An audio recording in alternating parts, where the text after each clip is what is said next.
Hello once again, witchy people. Here I am, just wanting a little chat. Oh, hello Cinnamon. Whilst I'm making some jewellery to go in my shop. A little bit late for autumn stuff, I know, but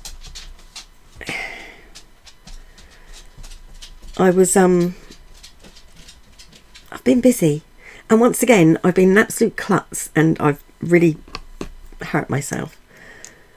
No broken bones this time, I don't think. And even if it was, it's only my ribs, and I'm kind of used to that now. So I wanted to talk about fate, destiny, and how much of that is free will and how much isn't. By definition, it's not free will. I understand that. But how much do our actions control our fate? I mean, I'm specifically talking about this house again. So, and I'll explain why. So, as some of you may recall, I mentioned before that I used to look at this house when I was a little girl and say the special people lived here, like the witches and the princesses and the hidden people. And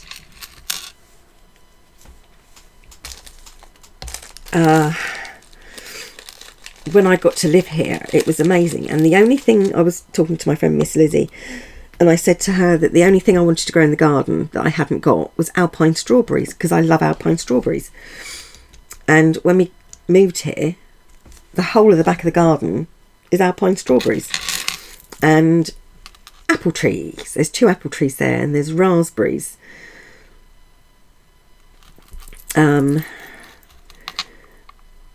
Goodness knows what else. We're all sort of like, obviously, we're going to have to be here a year. So, putting that aside for a moment, when I was very, very little, my granddad, my mum's father, used to tell me about Cox's orange pippins apples. Now, Cox's orange pippins were quite special because you knew when they were ripe, because when you shook the apple, the seeds rattled inside, and that's when you knew they were ripe and ready to eat. And it always fascinated me. And I always wanted Cox's orange pippins. Now, you can get Cox's pippins apples. They sell those in Tesco's, our local supermarket. However, to buy Cox's orange pippins, you have to go to, or you can order them from an orchard in, I think it's in Surrey or somewhere. There's an orchard that grows them, which is lovely, but rather expensive.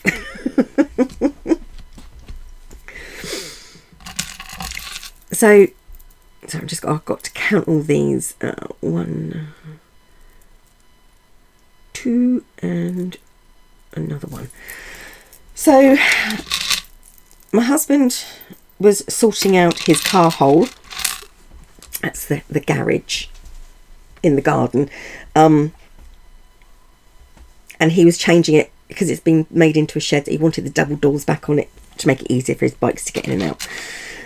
So he's been sort of like stripping it out, and he found a label of a fruit tree. Now, there's no other reason that label should be there unless it came off the fruit trees in the garden. And he very excitedly told me, because he knows how I feel about Cox's orange pippins, that he said, oh, because you'll never guess what, I think these apple trees are Cox's pippins, because I found a label. And I said, oh, it's a shame it's not Cox's orange pippins, but you know, that's brilliant. It made me feel a little bit choked up, thinking that was, I don't know, just another reason for me being here. And he said, I'll go and get the label, I'll show you. And he went to get the label. He goes, oh, my mistake, they're not Cox's pippins. They're Cox's orange pippins. And I cried. I absolutely sobbed. because it just made me feel like I'm supposed to be here. It's just another link of, you know, I don't know, is it my destiny to be here? Is this... Everything is pointed towards this house being made for me. And it's a shame that the previous tenants kind of wrecked it a little bit. When I say a little bit, I mean a lot. But yeah, this is so my house. For so many different reasons. And I absolutely love that everything seems to be coming together. But it kind of made me think about, was it my destiny to be here? Was it fate? And what part did I play in it? Like I said, I know by very definition, destiny is not, you can't control it. But do things happen that make it kind of set off that chain of events that makes things make sense? Did I do something? I mean, I gave up my perfect house. It was designed for me. It was built around me. It was across the road from the doctor's surgery. It was right next to a bus stop. It was in between my daughter's house, my mum's house. My children grew up there. Well, they didn't grow up there, but they became adults in this house. Not this house, but my old house. And I gave all that up to look after Mary. And from there, obviously, it's well known now, I had a complete and utter breakdown. But was it meant to happen? Is this how it was all supposed to be? For me to be here in a place that is so perfect for me? You know, I mean, I sit and the crows in the garden come down onto the shed roof, the car hole roof, the car hole. That's what my son calls garages. It's a car hole. And they, I don't give them anything. I will do as it gets colder. But they caw at me and they croak at me, and it's almost like they're calling to me. There's an owl. Everywhere I go, there's always an owl at night that I can hear. And this one definitely sounds different to the last owl. But it's almost like they're calling me home. I haven't found any bats in the garden yet, but I haven't really been looking. And I don't know if there will be any bats because there's no really dense trees that are high enough, I don't think, for bats. So that's a slight disappointment, but, you know, I'm across the road from a park where they have the bat monitoring systems. And there's a fox that yips and yaps and howls and barks all night. And yes, there's a very busy road outside the Crescent. I live in the Crescent, at the end of the Crescent, and going along the whole back of the Crescent. So sort of like the Crescent is here. So this is the Crescent and the main road is here. And there's a park here and there's a nature reserve here. So it's all lovely. But was this really destined for me? Is this everything? See, I'm a great believer in no matter what you go through in life, if you are content and you are happy at the end of the day, then you were supposed to go through what you went through, no matter how painful that was, no matter how hard it was. Everything that's happened to you and everything you've done makes you the person you are and gives you the life you lead. And if you like your life and you love your life and you're content, then it was all supposed to happen. And you use that as a learning experience, not as You're never a victim. You're a scholar. And trust me, I've had some blinking awful things happen to me. But I can still use my legs. I can still use my arms. I can still hear, mostly. My eyesight's not that bad. In general, I've got it bloody lucky. And I know that. And I'm very, very thankful for it.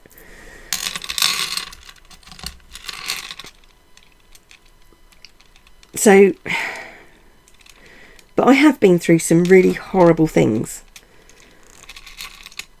And I think that's part as well, when you talk to people online through YouTube, you only share a certain part of you. And if some of you knew half the stuff I'd gone through, you'd probably see me as a very different person. For a start, you'd see me as being more human. And although I very much accept the things that have happened to me, I accept now they happened for a reason. Whilst I was going through them, they were life-altering, soul-destroying, depressing, annihilating circumstances and happenings that befell me. I accept it. And maybe this is something we all do as we get older. Maybe we do accept some of the worst things that happen. But maybe we're supposed to go through those. You know, our fate, our destiny. We go through these because it makes us the person we are. And that's the person we're supposed to be. Although I understand that whole, it's how you deal with things that makes you the person that you are. But like I said, we're not victims. We're scholars. It's not even that we're survivors. We're not survivors. We're scholars, because we have to learn from our mistakes and learn from our things that happen to us. Maybe it's just a way that I think that makes it easier to cope with why things happen. But yes, of everything that I've been through and everything that's happened, for me to be here now, it just feels right. And much as I wouldn't wish anyone to go through some of the things I've been through, I would wish it for everyone to feel the contentment that I feel here now. So fate, destiny, or was it all me? Coincidence? I'd love to know your thoughts on this whole thing. You know, do we end up where we're supposed to be? Or is it just luck? Is it just luck? And how long does it take? Because obviously it can happen to some people much, much quicker. And what about those people that have everything and then lose everything? Was that predestined? Was it fate? Or is it, you know, no matter what they'd done, would that have happened anyway? It's always something that makes my mind just tick, tick, tick, tick, tick. Okay, I'm going to finish off this bracelet, which will be in my shop, along with its sister bracelet. I will quickly mention this now. So obviously, I'm going to be reopening my shop. I saw a bracelet very similar to this, and it was £100. Now, a lot of this is gold plated. Fair enough. And these are green African jasper beads, these four. But it just shocks me. So a lot of what I have, I already had, like the jasper beads, I already had those. But to buy them now, they're 4 times the price. I'm thinking how much more I would sell this bracelet for if I hadn't had so much in my stash to make it. So for instance, most charm bracelets that aren't gold plated or anything, I will sell for about between £5 and £8. It's usually about right. So this one would fall in that category, even though, so the leaves are, oh, let's get this right. The leaves are hand painted to look like enamel, and obviously it's hand strung, and but it's not gold plated. It's not, apart from the painting, it's not special in any way. So I'd probably sell it for about, because of the hand painting, I'd probably sell it for about £6 or £7. I saw one very similar to this. Like I said, there was one very similar to it. It was about £80. It was about $110, $120 or something in America. This one is my pumpkin. This is gold plated. All of it is gold plated, and obviously it's got the rhinestones and it's enamelled, but it is all gold plated. This one I've seen for sale, something very similar, for, once again, nearly £100. I would probably sell this one for about 20.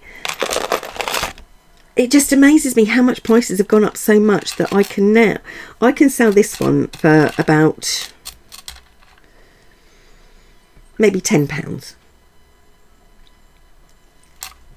If I had to buy everything on it today, it would be closer to £20 that I would have to sell it for. I mean, I've been told I can get about £40 for this one because it's gold plated, but it's only gold plated. It's not solid gold, for goodness sakes. But yeah, so I am going to be reopening my shop. Finally. I keep on saying I've got everything ready. But now I've got to count all my stock and see how much I've got of everything. Please excuse my nails. I had a bit of an accident. They all had to be cut down and cut off. So they've just got a coating of coloured powder on them now. They look horrible. I can't get used to short nails. This is, oh, can't do anything. Can't pick things up. Oh, I got one. Yes. So I will be opening my shop. Everything is going to be done. I think I'm going to have a big sale, and I'm hoping to do it in the next couple of days because I have a lot of autumn themed stuff, and obviously I know that a lot of witchcraft shops and pagan shops do very well just for Samhain, which kind of bothers me a little bit because a lot of people buy things for props for Halloween. I'm thinking, I put my heart and soul into doing some of the stuff that I've made, and it's very serious business for me. So the fact that people use it as a joke sort of thing, it can be quite annoying. But that's okay. I'll get over it. Some sales are better than no sales. So I just got to try and figure out which way round this goes, because I know this one points in that direction. So I want this one to point in the opposite direction. So it goes, oh, that way. So I have to make sure that it lays that way so that it's opposite. Detailed, people. Okay, I'm going now. I have my little chat about destiny and fate and yeah.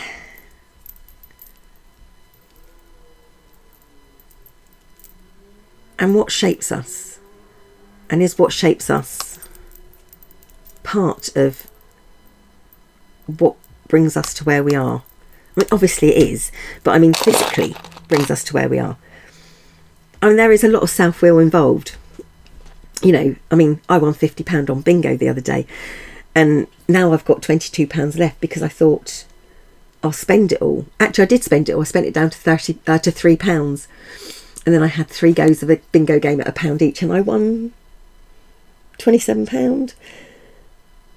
I just, you know, so I could have taken the money out, but I didn't. I decided to spend it all because it was a £5 bonus for being a member for this bingo site for so long, and I don't often play bingo. But Anyway, just something. No, I could have had that £50 in my hand and thought, oh, I wonder what I can do with it now. But I didn't. I decided to use it for my own enjoyment and just play slot machines and bingo games just to while away the time a bit whilst I couldn't lift anything and breathe properly. So there we go. I'm going to go now and stop bothering you because that's 20 minutes of absolute rambling rubbish. Yes, and get back to what I'm doing, and yes, I will be back soon. I'm almost ready to release the next one in the Are All Christian Festivals based in do all Christian festivals have pagan roots? I thought the next one would be the absolute easiest because it has a lot to do with Yule and Christmas and Advent, and it is a lot harder in some ways because of how, this is going to sound horrible because I have a lot of respect for a lot of Christians and other faiths, but the way that the church has made people believe in what they do and why they do it is actually quite annoying because it does have pagan roots. Oh, spoiler alert, it does have pagan roots. Of course it does, we all know that. But why it does and what Christians are told as, you know, as to really where their customs and religious rites are actually coming from. Very, very interesting. I found out a lot. Like I said, I'm very interested in religion and faith as in general. I can't say the word. I need coffee. And it's yeah, to find out about, because I'm going more into the Catholic faith and sort of like the Eastern Catholic, Eastern Christian faiths, Orthodox faiths, and obviously I know quite a lot about Judaism already. Well, I don't. I know what I want to know about Judaism, but that's a faith I have a great deal of respect for, probably because my father was Jewish. And I don't care what people think about it. I don't care if people are against me or dislike me because I have a Jewish background. I don't care. Live and let live. Please live and let live. Peace in the Middle East and all the rest of it. It would be lovely if everyone could just live and let live. But that's why I have no other opinion, because I don't really know. Although I know something about the Jewish faith, I don't know much about other faiths. I mean, someone asked me about, about the Muslim faith. I would say it's a, Abrahamic sort of religion. It's very what's the word, male based. I was going to say patriotic, paternal, but it's not either of those. Patriarchal. It's a patriarchal faith that is, to the greatest extent, to the most, really, very peaceful, in as much as Christianity is peaceful. But I don't know much about it. My children probably know more about it because they learnt a lot in school. Anyway, rambling again. I'm going. After all of that, I'm going. Okay, so yes, so that hopefully will be out in a couple of days. The shop will be open in a couple of days. I'm hoping to get a lot in. It's been a very, very busy month. But there we go. Thank you for watching. Thank you for listening. Bye for now, witchy people.